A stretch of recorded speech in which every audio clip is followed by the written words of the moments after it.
Hello students, good morning everybody. நம்ம ஸ்கூலில் எல்லா கிளாஸ் ரூமையும் ரொம்ப ஸ்மார்ட்டாகவும் கிளியராகவும் மாற்ற சொல்லி பிரின்சிபல் மேம் ஆர்டர் போட்டிருக்காங்க. ஸோ அதுக்காக நிறைய புது ஃபர்னிச்சர்லாம் பர்ச்சேஸ் பண்ணியிருக்காங்க. ஸ்டூடெண்ட்ஸ் நீங்கள் எல்லாம் சேர்ந்து ஒவ்வொரு நாளைக்கும் ஒவ்வொரு கிளாஸ் ரூமாக அரேஞ்ச் பண்ணிடுங்க. இன்னைக்கு நம்ம கிளாஸ் ரூம் தான். நம்ம கிளாஸ் ரூமில் இருக்கிற பசங்களாம் ரொம்ப நல்ல பசங்க. அஜய், கோபி, ஏஞ்சல், நீங்கள் எல்லாரும் மற்ற பசங்க ஹெல்ப்போட சேர்ந்து இன்னைக்கு இந்த ஒர்க்கை நீட்டாக முடிச்சிடுங்க. Okay ma'am. என்னடா அஜய், மேம் ஏதோ புது ஃபர்னிச்சர்னு சொல்றாங்க, வித்தியாசமா ஏதோ வரப்போகுதாடா? என்னடா அஜய், மேம் ஏதோ சொல்றாங்க, புது ஃபர்னிச்சர்லாம் வரப்போகுதுன்னு சொல்லிட்டு இருக்காங்க. என்ன நடக்க போகுது?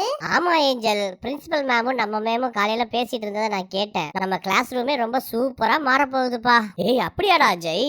ஆமாண்டா கோபி, நமக்கு எல்லாத்துக்கும் சூப்பரான சேரு, மேமுக்கு சூப்பரான டேபிள் வித் கம்ப்யூட்டர், இது இல்லாம 2 பெரிய பீரோ மாதிரி லாக்கரு எல்லாமே வரப்போகுதுடா. என்னடா அஜய் சொல்ற? நமக்கெல்லாம் சேரா? அப்ப நம்ம எல்லாரும் இனிமே தனித்தனியா தான் உட்கார போறோமா? ஆமா ஏஞ்சல். சரி வாங்க, மத்த ஃப்ரெண்ட்ஸ் எல்லாம் கூப்பிடுங்க. பேசிட்டே இருக்காம ஃபர்னிச்சர்ஸ் எல்லாம் எடுத்துட்டு வந்துருவோம். சிந்து, வைஷு, மீனு எல்லாரும் வாங்க, திங்ஸ் எல்லாம் எடுத்துட்டு வந்துருவோம். இதோ வந்துட்டேன்டா அஜய். டேய் அஜய், இப்படி மொத்தமா போய் எல்லாரும் சேர்ஸ் எல்லாம் எடுத்துட்டு வந்து எங்கடா வைக்கிறது? ஏற்கனவே நம்ம கிளாஸ்ல பெஞ்ச் டேபிள்லாம் இருக்கு. இப்படி பிளானே இல்லாம ஏதாவது பண்ணி சொதப்பிட்டா மேம் வந்து நம்மள தாண்டா திட்டுவாங்க. ஆமா ஏஞ்சல், நானும் அதை தான் யோசிச்சுட்டு இருக்கேன். ஏஞ்சல், அஜய், முதல்ல நம்ம கிளாஸ் ரூம்ல இருக்கிற டேபிள் பெஞ்ச் எல்லாத்தையும் ஓரமா எடுத்துட்டு போய் அங்க வச்சுட்டு புது சேர்ஸ் எல்லாம் எடுத்துட்டு வந்து வைக்கலாம்ப்பா. சூப்பர்ப்பா. ரோஷினி சொன்ன மாதிரியே செஞ்சிடலாம். முதல்ல வாங்க, பெஞ்ச் டேபிள் எல்லாத்தையும் எடுத்து வைக்கலாம். சிந்து, நம்ம ஃபர்ஸ்ட் இந்த டேபிள் எடுத்துட்டு போய் அந்த கார்னர்ல வச்சிடலாம். சிந்து, ஓகேடா ஆதி. மீனு, ஆதியும் சிந்துவும் ஃபர்ஸ்ட் அந்த டேபிள் எடுத்துட்டு போயிட்டாங்க. வா, நம்ம இந்த டேபிளை கொண்டு போலாம். Okay angel. டேய் கோபி, வேடிக்கை பார்க்காம வேகமா தள்ளுடா. அங்க பாரு, அவங்க 2 பேரும் 2 டேபிளையும் எடுத்துட்டு போறாங்க. நம்ம சீக்கிரம் எடுத்துட்டு போலாம், வாடா. சரிடா அஜய். அப்பாடா, எல்லா டேபிள் பெஞ்சும் எடுத்துட்டு போயாச்சு. இப்பதான் கிளாஸ் ரூமே கிளீனா இருக்கு. இப்ப ஒவ்வொருத்தரா போய் புதுசா வாங்கி வச்சிருக்கிற சேர்ஸ் எல்லாம் எடுத்துட்டு வந்துடலாம். டேய் கோபி, வாடா, ஃபர்ஸ்ட் நம்ம போய் சேர் எடுத்துட்டு வந்துடலாம். சரிடா அஜய், வா போலாம். டேய் கோபி, இந்த சேர்லாம் சூப்பரா இருக்குடா. ஆமாண்டா அஜய், எனக்கும் ரொம்ப பிடிச்சிருக்குடா. ஃப்ரெண்ட்ஸ், இங்க பாருங்க, நம்ம கிளாஸ் ரூமுக்கு அரேஞ்ச் பண்ணி இருக்கிற புது சேர் இதுதான். சூப்பரா இருக்குடா கோபி.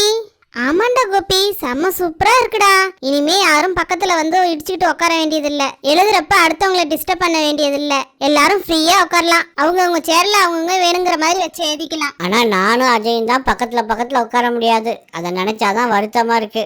சரி பரவாயில்ல, எல்லாரும் போய் மீதி சேரை எடுத்துட்டு வாங்க. பரவாயில்லடா கோபி, 2 பேரும் பக்கத்துல உட்கார முடியலன்னா என்ன, உன்னோட சேரை என்னோட சேரையும் பக்கத்துல போட்டு உட்காந்துக்கலாம். நம்ம எப்பயும் போல பழைய மாதிரியே சேர்ந்து உட்காந்த மாதிரி ஆயிடும். அவ்வளவுதான். ஆமாண்டா அஜய், சூப்பர் ஐடியாடா. மீனு, இனிமே நீங்க 3 பேரும் சேர்ந்து உட்கார முடியாது. ஆமா ஏஞ்சல். சரி பரவாயில்ல, என்ன பண்றது? சிந்து, மெதுவா தள்ளுடி. மெதுவா தான் தள்ளுறேன்ப்பா. இல்லப்பா, புது சேர் இல்ல, எங்கேயாவது பட்டு உடஞ்சிருச்சுன்னா நம்மள மேம் திட்டுவாங்கல்ல, அதனால தான் சொல்றேன். ரொம்ப ஓவரா பண்ணாதீங்கடா. நம்ம கிளாஸ்க்கே இப்பதான் பிரின்சிபல் மேம் புது சேர் அரேஞ்ச் பண்ணிருக்காங்க. இந்த சேர் எல்லாம் எவ்வளவு சூப்பரா இருக்கு. அதை நினைச்சு சந்தோஷப்படாம இந்த அஜயும் கோபியும் என்னவோ இவங்க மட்டும்தான் ஃப்ரெண்ட்ஸ் மாதிரி, நம்ம எல்லாம் எனிமி மாதிரி பேசுறாங்க. ஏண்டா அஜய், நீயும் கோபியும் மட்டும்தான் ஃப்ரெண்ட்ஸா? அப்ப நாங்களாம் இல்லையா? ஏஞ்சல், அப்படி இல்லப்பா, நாங்க எல்கேஜில இருந்து ஒரே கிளாஸ் ரூம் பக்கத்துலயே உட்காந்து பழகிட்டோமா, அதனாலதான்ப்பா. என்ன பசங்களா, உங்களுக்கு மட்டும்தான் சேர்லாம் எடுத்துட்டு வந்து வச்சிருக்கீங்க? மேமுக்கு டேபிள் சேர்லாம் கிடையாதா? ஐயோ சாரி மேம், புது சேரை பார்த்த ஹாப்பில நாங்க அதை மறந்தே போயிட்டோம் மேம். இதோ ஒரே நிமிஷத்துல நானும் அஜயும் போய் எடுத்துட்டு வந்துடுறோம் மேம். ஓகே, ஒன்றும் ப்ராப்ளம் இல்லை. அந்த டேபிள் சேரையும் எடுத்துட்டு வந்து வச்சுட்டு நீங்க கிளம்பலாம். Thank you ma'am. மேம், எனக்கு ஒரு டவுட் மேம். என்ன ஏஞ்சல், உன்னால டவுட் கேட்காம இருக்க முடியாதா? சரி, என்ன டவுட் கேளு. இல்ல மேம், கிளாஸ் ரூம்ல புது சேரும் டேபிளும் புதுசா ரொம்ப அழகா இருக்கு மேம். ஆனா இந்த செவரும் ஃப்ளோரும் மட்டும்தான் மேம் நல்லாவே இல்ல. அதுவாமா ஏஞ்சல், நம்ம பிரின்சிபல் மேம் அதுக்கு ஒரு அரேஞ்ச்மெண்ட் பண்ணியிருக்காங்க. ஆனால் அது இப்போ இல்லை, எக்ஸாமுக்கு இன்னும் 1 வீக் தான் இருக்கு. ஸோ ஸ்கூல் ரீஓப்பன் பண்ணுறப்ப எல்லாம் புதுசாக மாறி இருக்கும். மேம், நம்ம பேசிட்டு இருக்கிறதுக்குள்ளே அஜயும் கோபி உங்களோட டேபிளும் சேரையும் எடுத்துட்டு வந்துட்டாங்க. ஓகே ஸ்டூடெண்ட்ஸ், எல்லாத்தையும் அரேஞ்ச் பண்ணி முடிச்சுட்டு எப்படி இருக்குன்னு பார்த்துட்டு கிளம்பிடலாம். Okay ma'am. ஃப்ரெண்ட்ஸ், இந்த வீடியோ பிடிச்சிருந்தா லைக் பண்ணுங்க, சப்ஸ்கிரைப் பண்ணுங்க, உங்க ஃப்ரெண்ட்ஸ் அண்ட் ரிலேட்டிவ் கூட ஷேர் பண்ணுங்க. Thank you.